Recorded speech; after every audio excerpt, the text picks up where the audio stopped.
Okay, now that we've got our nest complete, we've got, for our training purposes, we have two standard side belt nests, and we actually have a comfort nest here, just to keep any confusion out if you're watching and seeing that we have two different styles, or kind of three different styles of nests in the barn here. We're going to start out, you're going to, up here we've got our ceiling winch for being able to winch the system. We're going to put our home run cable down, and you're going to set out your nest where your nest locations are, so you know where your cable is going, your drop cable is going to hook onto the nest, and you're going to want a screw hook with a pulley on to know your location. So you're going to go through and do that. When you run your home run cable and your screw hooks, every other screw hook is going to be, one's going to be on the left-hand side of your home run cable, one's going to be on your right-hand side. That allows everything to pull evenly and eliminate some rubbing of the drop cables and the home run cable. So we've got our first nest here. This is going to be our first nest that's going to be basically up to our table. We're going to have a connector trough, but our hanger is flush with the nest on this end. And then we go up to our, we're actually the end of our home run cable here. Instead of a drop, our home run just comes down to it. And then we go to the other end, and we've got a drop hooked into the system off of the home run cable. And again, we're flush with the end of the nest. We're going to put connector troughs in here in a little bit. Our next one starts out flush. And then if we go to the next set where we butted two nests together, as we talked about in previously, is we actually overlap. So one side overlaps, this side overlaps onto the next nest, and the other side overlaps onto the front nest. And the center hole lines up for your drop cable. And then here on our end, you know, obviously in most cases you're going to have a lot more nest in here, but just for our training purposes, we've just got three sections of nest. Our end nest has the bracket, hanger bracket, flush with the system with our return assembly attached. Okay, we have assembled our winching system to the nest. We have raised it up to make it a little more workable height at this point. We are going to go ahead and add our trough connector in between our two separate sets of nests. So we will have to put the coupler, connecting coupler, onto the trough connector, and those get riveted from the inside out.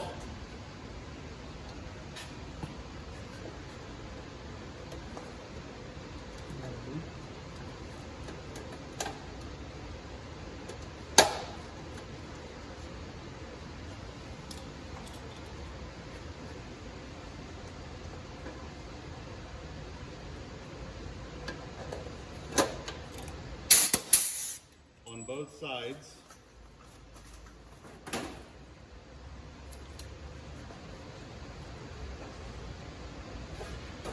Inside out is the reason for that is so there's no rivet really sticking into the belt path. So there's no way for the belt to snag onto anything. It's a smooth surface on both sides. It eliminates any snagging potential. Now we're going to slide our trough connector on this end, and the one that we just slid onto the other end, or attached to the other end. And again, we're going to come in from the inside and come out with those rivets.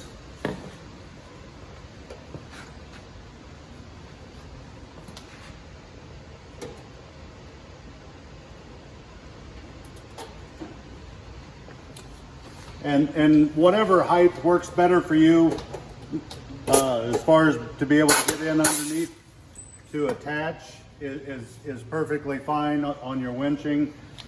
We just chose this height just to make it accessible.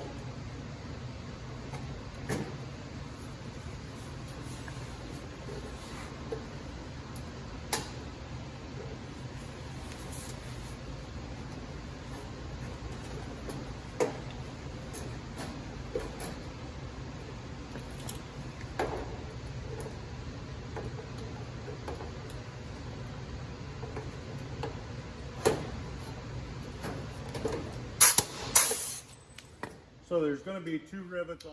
Okay, we are going to show how the poly belt take-up system attaches to the collector table. There is a bolt and a rod inside here that you would have to take those bolts out and then put it back in, and then add a bolt directly below it to attach the take-up system to the table itself. It's on both sides, of inside of the nest and the outside of the nest. We can discuss the poly belt take-up a little more in depth here in a little bit, but we're going to go on to connecting our troughs and our nest. So we've got a trough here, and the collection table comes with the trough connector actually already attached to the table. So you'll have to take those screws out or bolts out, and then actually we'll attach that to the trough. The way it's designed is there's a keeper nut on the bottom side here, so you don't have to worry about getting your fingers back in there to put it back on or anything. But the way this works is you're going to take your trough, and you've got multiple lengths of troughs to choose from. You'll have to look in your catalog or whatever, or manual, to choose what lengths you want. But this would just basically slide into the system here. We'll pop rivet that on in place, and then once that's all attached, it slides back up here. There's a notch that it slides into the table on both sides of the trough, and then we'll just tighten our bolts back up into the keeper nuts underneath. So we'll go ahead and get this all attached, and we'll bring you back to show you what it looks like when it's completed. Okay, we have got our connector troughs connected to the collection table here. Previously, I had mentioned that this should be a rivet. You could use a small bolt and nut instead, because in between flocks and things to raise your nest, you're going to want to disconnect this. So you could take that out, or you could just use these bolts that screw into that connector piece as well. So it's a personal preference. Do whichever you prefer. You want to make sure if it's a rivet or if it's a bolt that you're coming from the inside of the trough out, going both directions. In our scenario here, you can see that we're not seated on our slats underneath the nest. That's done kind of on purpose on our end for training purposes. At this point, we have not put our belt in yet, so you probably would want to hold off on connecting this trough until you pull your belt in. Okay, at this point, our nest is not setting on our slatting. That's done for training purposes on our end.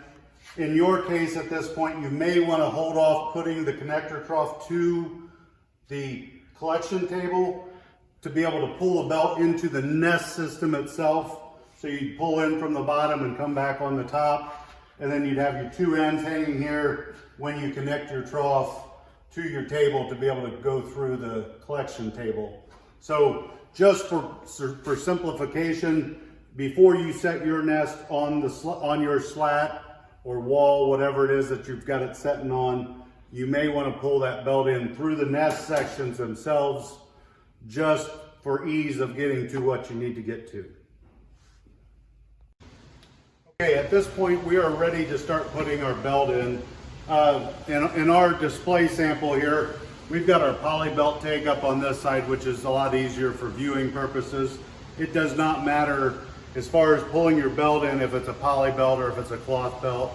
It's going to get pulled in the same. The splicing and the take up would be different, but for installation purposes, this is going to be the same. It doesn't matter if it's a cloth or a poly belt.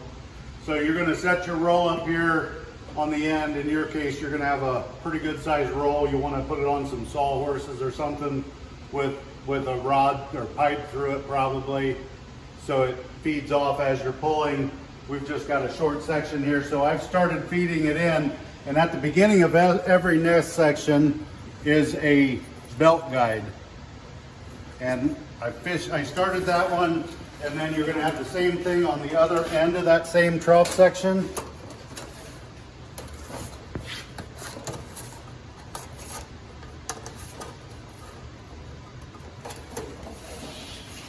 And then again at the next nest section, and you're just going to keep repeating that same pattern.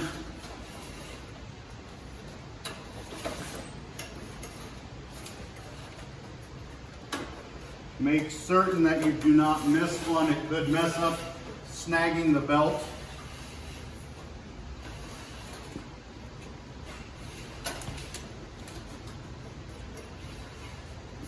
Okay, now that we're down at the belt return, we're actually going to come under. We're going to come through where that brush is. We're going to go under the front roller. And then this is where it's a little more difficult. It's not as easily threaded, but it's not that difficult either to come on through.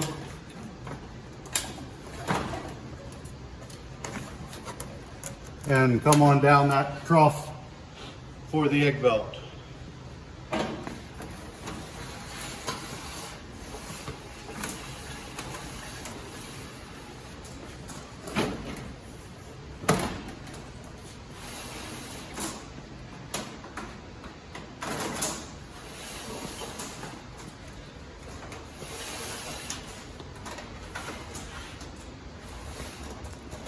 When you get to a trough connector, you'll have to push that through to the other side of the trough connector. You'll come back through and keep pulling.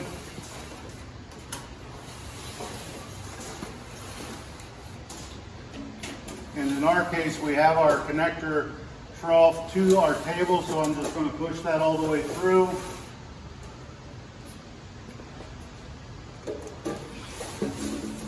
And as far as getting the belt into the system, that's all that part of it requires.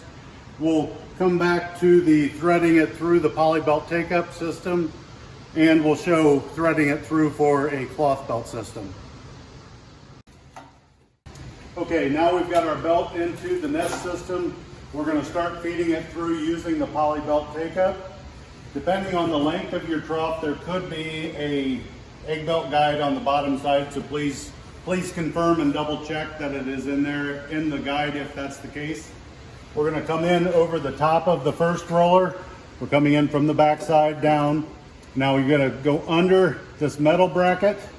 We're going to go over the roller. We're going to go under. We're going to go over. Hold on.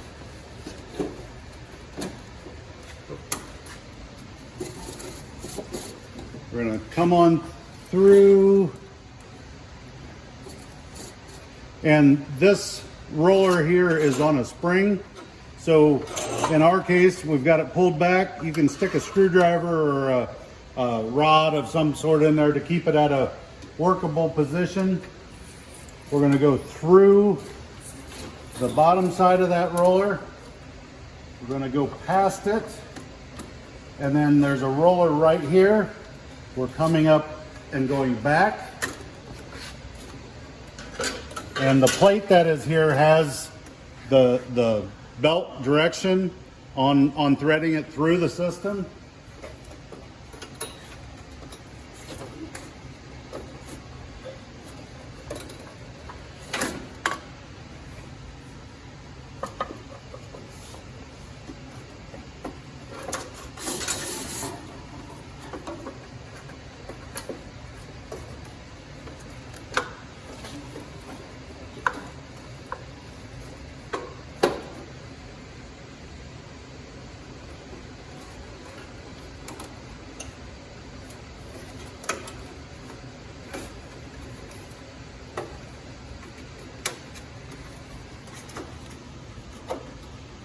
Okay, and then once you get it around those rollers, around the top of that adjustable roller, we're going to want to come up here and we're going to take the cover, the safety cover off of the drive roller, and that's just done with a slight squeeze of that, and it'll release the fingers on both sides. You can set that to the side, and then you've got two options of doing this, and the one way is probably safer than the other, but you can actually tighten this bolt, which pulls the pinch roller away from the drive roller, or as long as you're extremely careful,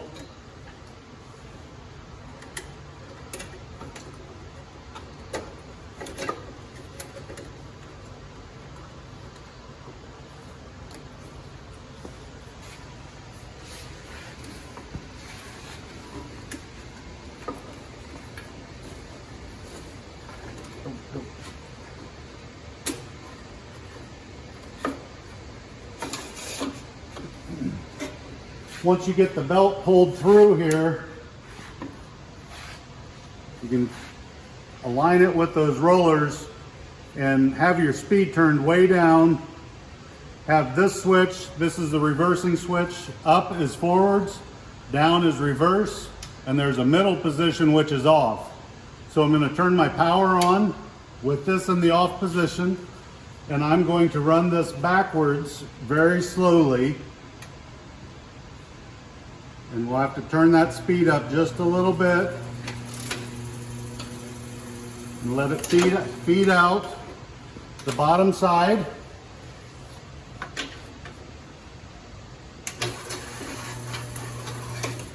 That screwdriver is going to fall out of there once we start getting some reversing direction on this.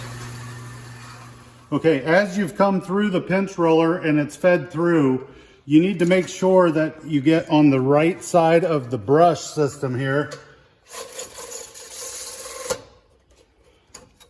and not on the outside. You got to get between the drive roller and the brush for cleaning purposes. And then you're going to actually, your goal is to, you've got your top side of the belt pulled through up here. And with the poly belt take up, we'll need to put our weighted rollers in.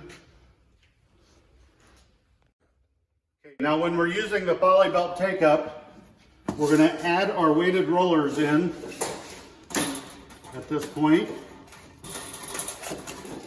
Just set it in so the belt is in between the two metal discs. And then we're going to do the same thing on the front side.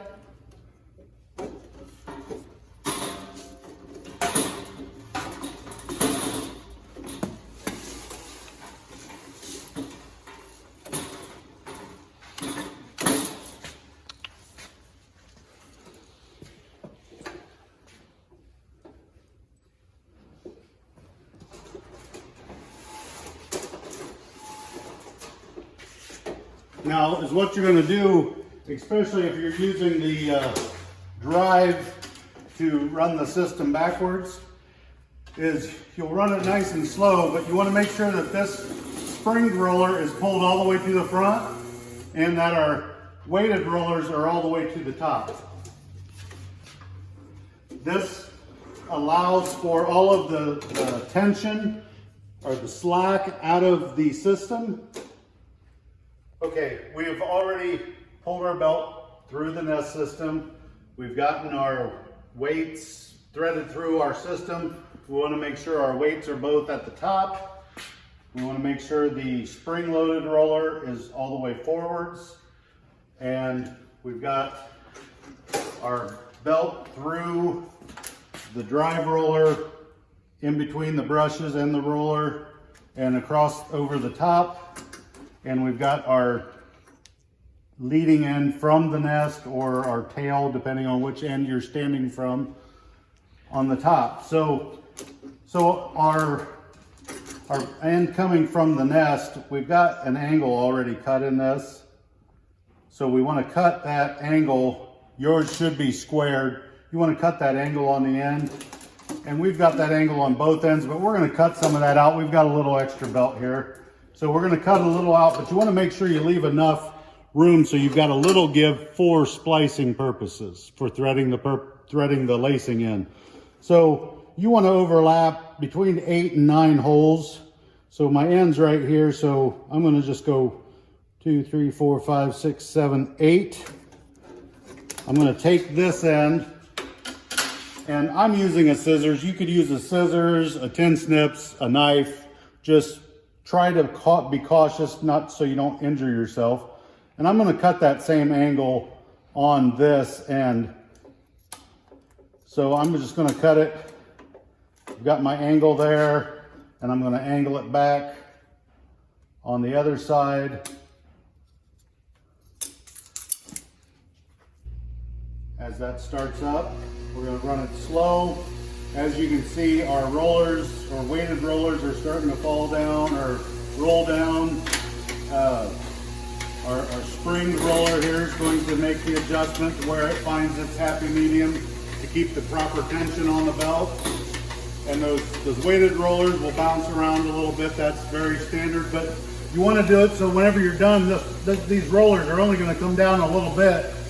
And the intent of this is as the belt stretches, or if the barn warms up, that it gains length on the belt.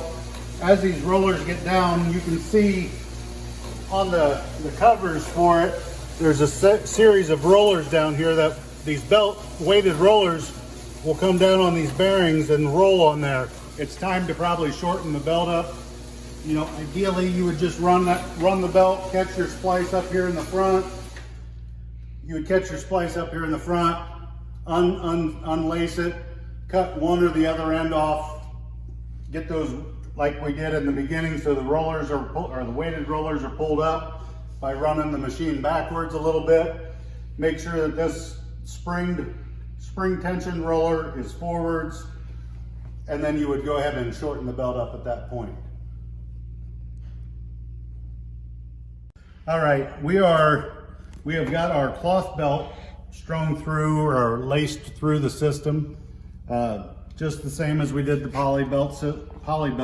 So at this point, we've got everything threaded through. We want to stretch, because we don't have the weighted system and the extra rollers. We want to physically stretch the belt a little bit to give us some pressure on it. And now that we've done that, we just put a block of wood with a clamp on it to hold it in place. We're gonna cut this end just to be at a convenient place for us to work. And similar to what we did on the poly belt, we're gonna cut a little bit of an angle in that. I'm probably getting a little more extreme than I need to be. And then so we've got a little bit of an arrow to that. And then we're gonna do the same thing on the other side. And we want about the same amount of overlap, a little bit less probably. So we want to be able to have a little bit of room for our connections here. So I'm going to probably cut it here. And again, I'm going to put a little bit of an angle on it.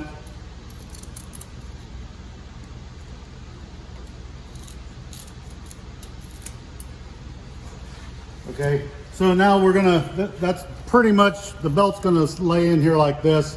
Now is what we're gonna do is, we've got a hot glue gun, and we're gonna load some glue in that. And basically we're just gonna do the outside edge of the splice overlap here to begin with. So we're basically gonna glue the belt together a little.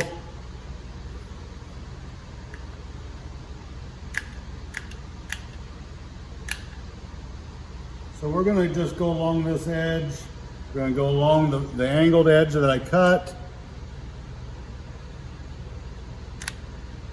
We're going to get in here.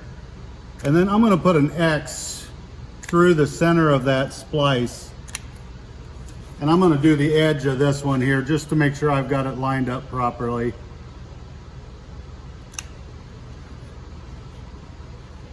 And I'm just going to take that and just overlap those with the end from the nest end on the bottom. And I'm just going to line those up and press that all together real well. That's going to be our first step of gluing this belt together, or attaching this belt together. And then we're going to take a needle and thread. There's a needle and thread kit that you can purchase with the Nest system. It's I think it's a wax coated thread. And the main thing that we're going for here is we want to make sure that we've got a good connection on this belt. So we're gonna demonstrate my seamstress abilities here. And I do a double thread. I don't think that that's necessary, but it's a good idea. It's the best way to get a good knot in it. So I'm gonna come in and I've got my first connection there. I am going to just keep going in and out on the leading edge of the belt. Try not to get yourself hung up on all of the bolts and things as you're doing this.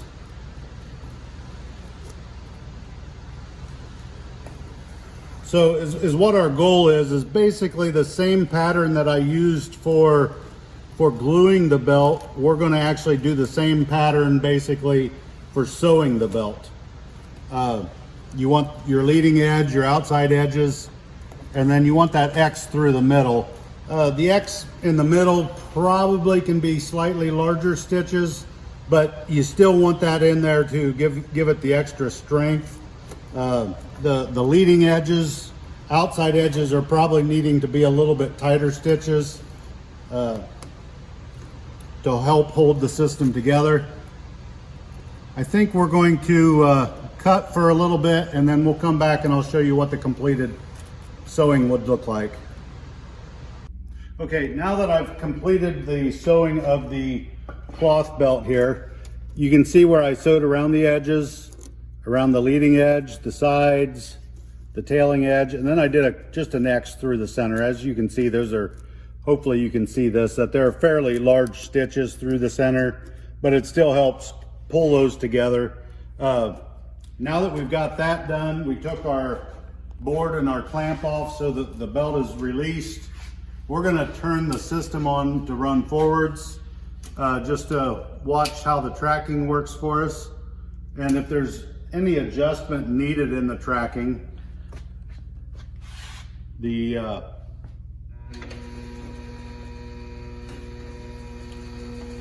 way that you would adjust your tracking here is we would loosen the 4 outside bolts on the outside bearing block, which we've already actually done. So those are all loose. And then this bolt here is our adjustment on our tracking. So if the belt is tracking one way or the other, we're going to use this bolt here to bring this bearing either back to bring the belt to the outside, or we're going to bring it forwards to bring the belt a little bit to the inside. As you can see, we're running kind of close to the outside here. That's acceptable, but probably just a little more than what we want to. So I'm actually going to drive or push that in, or pull that bearing back a little bit, I believe. Now, don't make a huge adjustment at one time, because it takes a full revolution of that belt to truly get it to track where it's going to. So I went probably 3/4 of a turn there, I think. And then once it's tracking correctly, we want to go through and don't forget to tighten your outside bolts up again so everything stays snug.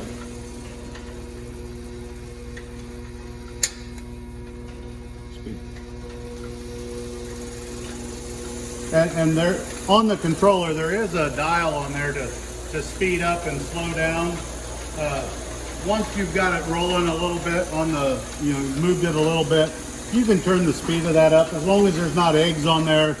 Run that speed a little faster. You'll be able to see once where your tracking is a little better. And like I said, it takes a full round. So if you've got a 300, 400, 500 foot nest, it's going to take a little bit for it to make its full round. I don't know if you saw the splice came through just a second ago. So we made the adjustment after the splice was already gone. So we probably need to at least get one more revolution on that. before we call that good. While that's running, I want to point out that our pinch roller or our tension roller to keep the belt pulling evenly there's this bolt with a spring on, and as long as that bolt, you can see here that bolt's loose. So that's allowing the spring to push the pinch roller all the way forward against the drive roller. That's really what we want.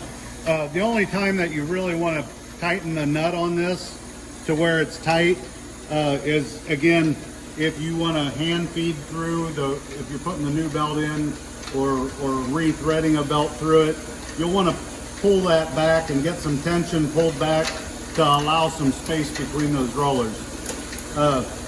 Again, it's still running a little close to the edge, but it's a little bit better than it was originally, I believe. We're going to let it where it's at. We're going to tighten down our bearing, and there are, don't stick your finger in there while it's running, but there are keeper nuts on the back side, so you don't need to put a wrench in there. Just don't back it out too far and poke around. You want to keep it attached. You just want to loosen it so that bearing will slide as you adjust it.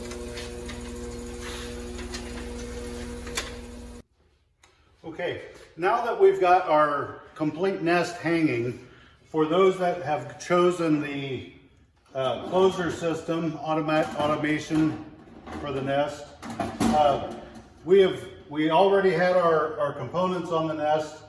We have taken our drop cords, which are not included in the kit because depending on your building or your structure could make a big difference if it's a 4-foot cord or it could be a 5 or 8 foot cord. So that is not included in the kit. So we've gone through a set of pulleys up here directly above the nest and attached it to a home run cable, which is on an actuator. All right, so depending on your ceiling height, you know, as far as if you need to make an adjustment sometime through the flock on how far the door is opening or not, we've got a Zuma nut included in the kit, and that's just got the first portion of it's got a split shaft, I guess would be the way I would term that. And we just want to make a loop in here to accommodate the extra rope that we left on here for the moment. And then you just take the other half of the Zuma nut and it just twists on, just twist it on until it's tight. And once you get it close to tight, you may want to readjust that a little bit and then crank that tight. And then that's your adjustment. If you get going down through a flock or get halfway through a flock, and if you got, if the closer all of a sudden is not coming all the way open like you want it, you can just adjust that loop in that Zuma nut to get it corrected to be the position that you'd like. Okay, so now we're going to start at the back of the barn and kind of just do a review of the nest. So we've got our return assemblies. There's one for each side where you've got your return rollers in. Now we talked about the tracking on the front of the nest, but you've also got a tracking adjustment on the back or the return of the nest. So our tracking here is you would still loosen your slotted bolts here, and your adjustment is this knob here. So again, if it's going to the inside, you're gonna bring that roller farther ahead so it comes back to the outside. If it's coming too much to the outside, you're gonna bring that roller back to push it to the inside of the nest. And you'll have to do that on both sides identically. We've got the same system. Obviously, we've got a cloth belt on one side and a poly belt on the other side. That's just for training purposes for us. Obviously, in most cases, you're gonna have the same thing on both sides, but it works the same. After you've gotten that all checked, and maybe before you actually do all of that, as you're walking through, you've got your nest suspended or potentially down on the slats, actually, in most cases. You want to make sure that nest is even, nice and level. You want to make sure everything's closed up and functional so we don't cause any problems. You want to make sure there's nothing, all of a sudden one of the nests slipped and your one end's hanging down. You want to make sure everything's tracking and hanging smooth. And then we get back up here to the front. We want to make sure that we get all of our guards back on. If you're using the poly belt system, there's the guard there that goes onto the system. That's again got the rollers or the bearings on the bottom. We want to make sure we get that in place and bolt it on, just so somebody doesn't get their hand in there, or in some cases there's young kids around. We want to keep everybody safe.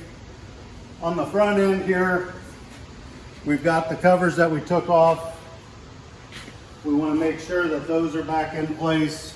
And again, they just slide in here. There's the notch that it slides into. And then if you just squeeze it just a little bit, it'll go back in on the other side. So that's all protected. We'll put our collection pad in here. Make sure we get this side back on, but you want to make sure everything's closed up once you've got everything tracking properly.